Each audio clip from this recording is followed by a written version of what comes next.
Hello दोस्तों, welcome back to our channel. This is your friend Nikhilesh Ranjan ji बंधु। अब देखें अचानक से पता नहीं क्या हो गया, इतने सारे जो कौवे हैं वो उड़ने लगे हैं। अभी तो थोड़े कम हो गए हैं, जब मैंने देखा था तो बहुत सारे कौवे एक साथ उड़ने लग गए थे और इस वायर पे आके बैठ गए थे। पता नहीं अभी तो ऐसा कोई विस्फोट भी नहीं हुआ, कुछ भी नहीं हुआ, तब भी इतने कौवे कहाँ से आ गए।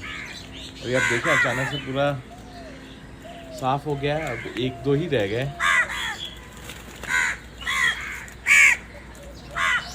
देखिए फिर वापस धीरे धीरे जो है कौवे फिर इसी घर के आसपास ही हिल डुल रहे हैं। या तो आसपास कोई खाने पीने की ऐसी चीज़ है, कोई ऐसा जानवर या कुछ।